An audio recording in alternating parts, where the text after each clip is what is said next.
కేటీఆర్ తిట్టినట్టు చేస్తాడు, రేవంత్ రెడ్డి కాపాడినట్టు చేస్తాడు. నేనేమడుగుతున్నా, నిజంగా చిత్తశుద్ధి ఉంటే 10 ఏళ్లలో కేటీఆర్కి తెలియదా ఏడ ఏ చెరువులు ఎవరు కబ్జా చేసిరు? ఆయన మున్సిపల్ అడ్మినిస్ట్రేటివ్ మినిస్టర్గా లిస్ట్ లేదా? ఇచ్చి నువ్వేరా, నువ్వు అంటున్నావు కదా రాజకీయాలు పక్కన పెడదాం, పారదర్శకంగా పనిచేద్దాం. ఫస్ట్ వచ్చి నీ జన్వాడ ఫామ్ హౌస్కి పెట్టి జేసీబీ, తర్వాత మీ పార్టీ ఎమ్మెల్యేలు ఉన్నాయి కదా, నేను పేర్లు చదివి నా నోరు ఖరాబ్ చేసుకోదలుచుకోలేదు. నీ కుటుంబ సభ్యుల 3 పేర్లు చదివినా కదా, ఈ 3 ఫామ్ హౌస్లకు ముందు పెట్టు జేసీబీ. మున్సిపల్ అడ్మినిస్ట్రేటివ్ మంత్రిగా కేటీఆర్ అన్నట్టు ఆయన చేసిన తప్పులు ఈ ప్రపంచంలో ఆఖరికి దావూద్ ఇబ్రాహిం అనేటట్టు కూడా చేయలేదు. అన్ని తప్పులు చేసిండు కేటీఆర్ అన్నట్టు. ఎందుకు రేవంత్ రెడ్డి చర్య తీసుకుంటలేడు? పొంగులేటి గారు ఎందుకు ఛాతి కొట్టుకుంటారు? రా చేపు పట్టుకొని రా, ఎందుకు పట్టుకొచ్చుడు? కొట్టేసేయరి, తొందరగా కొట్టేసేయరు అంటున్నా. జొన్నవాడ ఫామ్ హౌస్ కొట్టేందుకు రేవంత్ రెడ్డికి ఎందుకు భయం అవుతుంది?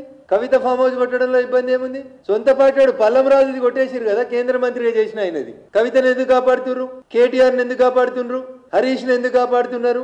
అంటే ఏదో 2 రోజులు డ్రామా చేసి మొత్తం ఏదో వీళ్ళే చేసినట్టు, వీళ్ళ హయాంలోనే జరిగినట్టు వీళ్ళు వాళ్ళని తిట్టి వాళ్ళు వీళ్ళని తిట్టుకొని. పొంగులేటి గారు మీరు భయపడకండి, మీ జేసీబీని ఇటాచీల్ని రంగనాథ్ గారికి చెప్పి మీరాలం ట్యాంక్ దగ్గరికి తీసుకొని రండి, మేము కూడా వస్తాం. ఒక్క ఇన్కన్వెన్షనే కాదు, అన్ని కూలగొడదాం. నేను ఒక వకీల్గా చెప్తున్న పొంగులేటి గారు, మీకు 2014లో హైకోర్టు కూలగొట్టమన్న తర్వాత 2024 దాకా ఇన్కన్వెన్షన్ నడిపించి ఆదాయం తీసుకున్నటువంటి హీరోని ముక్కు విండి ప్రతి పైసా ఆయన దగ్గర నుంచి వసూలు చేసి ప్రభుత్వ ఖజానాల కట్టూరి. కేటీఆర్ చేసిన 7 లక్షల కోట్లు, కేసీఆర్ చేసిన అప్పు కట్టినందుకు 10 కోట్లు 100 కోట్లు వస్తాయి కదా, తెలంగాణలోకి ఉపయోగపడతాయి కదా. నాలా ప్రొటెక్షన్ కోసం జీవోలు వస్తాయి, కానీ ఈ రోజు దాకా మీరు పనిచేయలేదు.